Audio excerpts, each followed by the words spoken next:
Welcome back to my channel between walls and memories. Weekend అంటే అందరికీ outing, sleep, movies గుర్తొస్తాయి. కానీ మా రూమ్లో మాత్రం ఏదైనా క్రియేటివ్గా చేద్దామా అనే ర్యాండమ్ ఐడియా వచ్చింది. అలా మొదలైంది మా లిటిల్ ఆర్ట్ థెరపీ. ఈ వైట్ పేపర్, కొంచెం ఫెవికాల్, కొన్ని పిస్తా షెల్స్ మరియు మా రూమ్మేట్స్ మ్యాడ్నెస్ కలిస్తే ఇంత క్యూట్ ఫ్లవర్ ఆర్ట్ తయారైంది. మొదట పిస్తా షెల్స్ చూసినప్పుడు ఇవి డస్ట్బిన్లో పడేయాల్సిందే కదా అనిపించింది. కానీ ఒక్కరన్నారు, వెయిట్, వీటితో ఫ్లవర్స్ చేద్దామా. అంతే, 5 minutes ఫన్ అనుకున్నది 3 hours మెమరీస్గా మారిపోయింది. ఒక్కో పిస్తా షెల్కి నెయిల్ పాలిష్ వేస్తూ ఎవరి ఫ్లవర్ అందంగా ఉందో కాంపిటీషన్ మొదలైంది. ఒకరు పాలిష్ స్పిల్ చేశారు, మరొకరు ఫెవికాల్ చేతికి అంటించుకుని పానిక్ అయ్యారు. కానీ ఆ లాఫ్స్, ఆ సిల్లీ ఫైట్స్, ఆ బ్యాక్గ్రౌండ్ సాంగ్స్ అన్నీ కలిపి ఆ మూమెంట్ని చాలా స్పెషల్గా చేశాయి.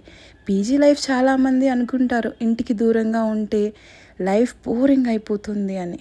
కానీ నిజం ఏంటంటే మనతో సరైన వాళ్ళు ఉంటే చిన్న చిన్న మూమెంట్స్ కూడా బ్యూటిఫుల్ మెమరీస్ అవుతాయి. ఈ ఆర్ట్ చూసినప్పుడల్లా నాకు ఫ్లవర్స్ కన్నా మా రూమ్మేట్స్తో గడిపిన హ్యాపీ వీకెండ్ గుర్తొస్తుంది. సమ్టైమ్స్ హ్యాపీనెస్ అంటే ఎక్స్పెన్సివ్ థింగ్స్ కాదు, ఇలా వేస్ట్ అనుకున్న చిన్న పిస్తా షెల్స్ కూడా అవుతాయి. Weekend whole day phone scroll చేయడం కంటే ఫ్రెండ్స్తో ఇలా ఏదైనా క్రియేట్ చేస్తే మైండ్ కూడా రిఫ్రెష్ అవుతుంది. ముఖ్యంగా పీజీ లైఫ్లో ఇలాంటి లిటిల్ యాక్టివిటీస్ చాలా నీడెడ్.